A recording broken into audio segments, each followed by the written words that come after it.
if you're in the area. Now, when someone wants to know a little more about the Houseline app, and maybe they download it, how do they pick a broker if they don't already have one? So what we do is, let's say, so the way it's set up is, let's say, Jim, you decide that you're like, okay, I've got the app. It seems I've gotten it in the hands of some of my consumers. It seems to be working. They're using it, and we're here. We're watching these people use it. They're using it. We've got agents in Washington they're having more success connecting with their consumers than they have been having. Right. No, I get that. But if someone downloads the app for Houseline, they haven't picked a broker yet. How do they find one? They would go to, so what happens is, let's say, if you invited them to use Houseline, they'd automatically get connected to you. If they just go out and download Houseline, what we'll do is we'll go out into the marketplace, let's say in Boston, and we've already done this in Seattle. We've sold about 25 cities, so it'll be like a city type of a thing. Down the road, it'll be an auction-based deal where, Jim, you go in and say, I'm willing to pay $15 to connect with. Well, I already paid you. Shouldn't I be right at the top? The premium. Yeah. Well, I should be broker number one in MLS PIN. I bet I'm the first guy that paid. For the $500 that you paid, you are going to be broker number one. $3.99, I think it was. Some city that you pick for some period of time, right? Because there's a cost associated with that. Houseline's not just going to. Well, we're a business. We're not just going to drive you people that don't know you and make them connect with you. But in the beginning, I'll be there and I'll get hits. So that part because I'm in the beta test. When we sold it, and initially when we sold this thing, we conceived of giving it to everybody for $49 a month for the whole thing. Mm-hmm. We've rolled that back to this freemium model. So what we're going to do with the folks like you that jumped on early and kind of believed in what we were doing, or at least the idea of it, we're going to have you guys set up in those markets. And so I've got, I think in Washington there was like 8 agents that had bought in early, and those 8 folks are set up in a bunch of the cities. They're getting leads. They're having some really good discussions. I'm shocked at some of these discussions. I had a lady yesterday that... Where are they having these discussions?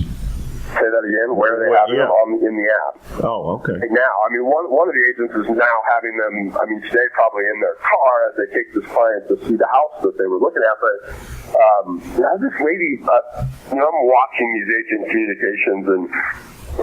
Which by the way, I make sure they know. And, in this first market here, it's just we want to try to get a really good understanding of how consumers are using this stuff. Normally, and once you get to more markets and you've got literally thousands and thousands of people using the app, like, you're not doing this, right? But we're trying to understand really, like, is this concept...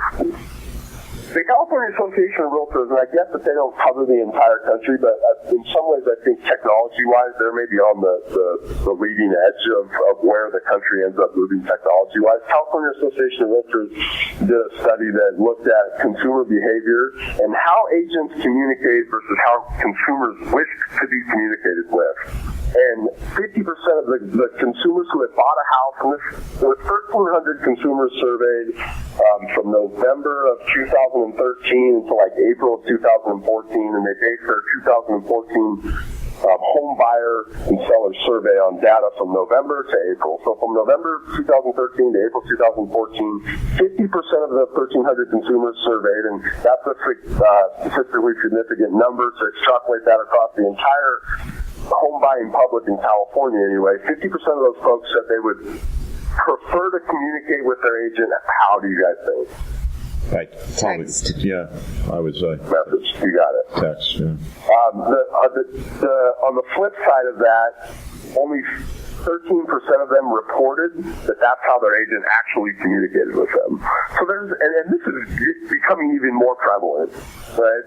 Well, our co-founder Jonathan, he bought a car. Literally last week, he bought a car entirely through text. Right. He set the phone call up to the He called the dealership and said, "Hey, look, I'm going to buy a car from your dealership, but I don't want to negotiate. And this was the car I want, but I'd like to negotiate this whole thing over text." Mm-hmm.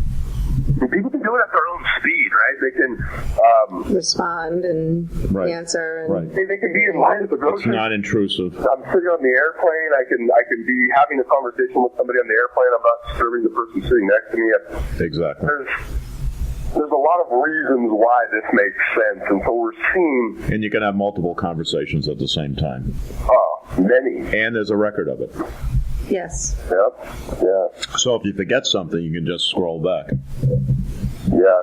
The only thing you have to remember is who you're talking to when you... In the mid Have you ever Writing it. texted the wrong in the person? mid 2000s, and it was the email phone call, right? And you literally, like, you're chasing these people till they respond and just say, "Stop bugging me," you know. Well, this is what we're going to have to do, Bob, because we have limited time.